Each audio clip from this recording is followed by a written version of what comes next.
بسم اللہ الرحمن الرحیم۔ السلام علیکم۔ یوٹیوب ادب چینل قلم قافلہ پاکستان، میں ہوں گل بخشال۔ قومی منظر، آج آسماں شیرازی کا کالم، کون، کیوں، کیسے اور کہاں۔ نظر میں کیا ہے اور منظر میں کیا، عکس میں کیا ہے اور تصویر میں کیا۔ فریب حقیقت میں بدل جاتا ہے اور حقیقت فریب ہو جاتی ہے۔ یا خدا، یہ ماجرا کیا ہے؟ ہر روز خبر بدل جاتی ہے، ہر روز اخبار بدل جاتا ہے، سرخی بدل جاتی ہے، تحریر بدل جاتی ہے۔ خبروں کی دنیا میں رہتے ہوئے 2 دہائیاں بیت گئیں۔ کبھی کسی خبر پر دل پریشان ہوا، کبھی دل بے چین ہوا اور کبھی مضطرب، مگر اب دل ہے مسلسل مایوسی کا شکار۔ ارشد شریف سے لاکھ اختلاف صحیح، مگر اس کی قتل کی خبر نے پہلے سے بندوق کے نشانے پر موجود صحافیوں کو مزید پریشان کیا ہے۔ یا یوں کہی کہ اس بار صحافی کے قتل نے حیرت کو بھی ورطۂ حیرت میں ڈال دیا ہے۔ ارشد شریف نیروبی کیوں گئے؟ اجل لے گئی، مگر اس اجل کو کیا نام دیں؟ موت ارشد کا تعاقب کرتے ہوئے دبئی، برطانیہ اور پھر کینیا پہنچ گئی، لیکن موت کی آہٹ کیوں سنائی نہیں دی؟ اجل نام بدل کر سرحد بدل رہی تھی، مگر زندگی کو معلوم ہی نہ تھا۔ سوال ہی سوال ہیں، کون، کیوں، کیسے اور پھر کہاں۔ نیروبی کا جنرل سروس یونٹ یا پولیس نے غلطی کی اور مان لی، بات ختم۔ پولیس نے فائر کھول دیا، صرف ایک گولی ٹائر پر لگی، لیکن ارشد شریف کا سر چھلنی ہو گیا۔ ہزاروں کلومیٹر کے فاصلے پر کون تحقیق کرے گا اور کس سے پوچھا جائے گا؟ جہاں اتنے صحافیوں کے قاتل پکڑے نہیں جا سکے، وہاں کینیا کی پولیس کے اہلکاروں سے کون الجھے گا؟ ارشد شریف کے قتل کے پیچھے کیا محرکات ہیں، کیا وجوہات ہیں؟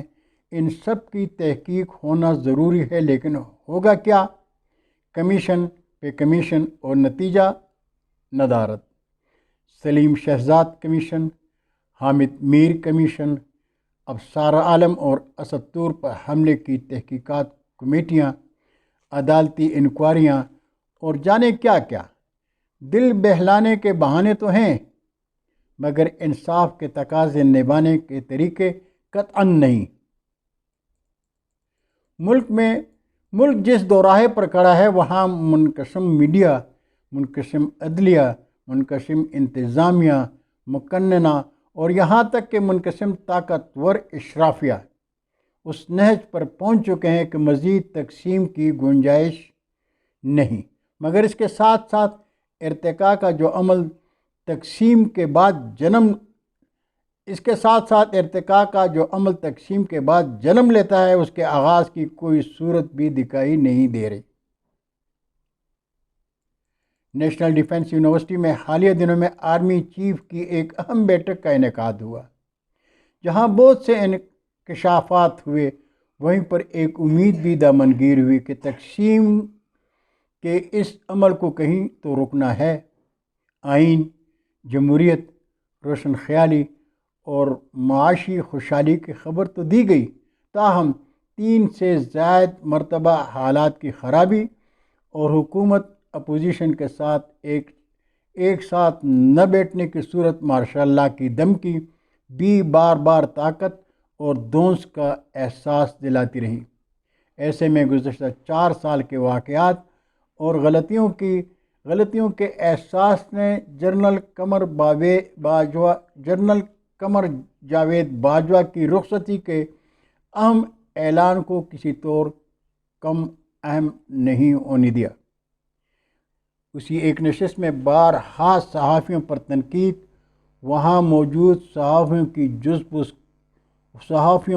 کو جز بز کرتی رہی، مگر ساتھ ہی ساتھ فوج کی سیاست میں عدم مداخلت اور آئینی کردار تک محدود رہنے کے ارادے بھی امید دیتے رہے۔ اس اہم نشست کا احوال کسی اور وقت رکھیں گے، مگر صحافیوں پر بار بار تنقید اور تقریباً ہر مسئلے کا ملبہ صحافت اور صحافیوں پر گرانا خود ایک مسئلہ سا لگ گیا۔ پیغام کو نہیں، پیغام رساں کو نشانہ بنانا طاقتور حلقوں کا محبوب مشغلہ رہا ہے، مگر برداشت جمہوریت اور بس جمہوریت، آزادی رائے اور بس آزادی رائے ہی معاشرے کو مضبوط کر سکتی ہے۔ ہائبرڈ نظام کی تخلیق کی غلطی کو تسلیم کرنا بہادری ہے، مگر تسلیم کر کے نہ دہرانا اس سے بھی بڑی بہادری ہوگی، جس کی آزمائش ہونا ابھی باقی ہے۔ ہماری بدلی ہوئی اسٹیبلشمنٹ نئی نیوٹرل ہوئی مقتدرہ اور جمہوریت کے حامی طاقت کے مراکز کو آئین کے صفحے پر آنے کے لیے ابھی امتحان سے گزرنا ہے، اور اصل امتحان تو اب شروع ہوا ہے۔ اس امتحان کی پہلی منزل کا مسافر نیا آرمی چیف ہوگا۔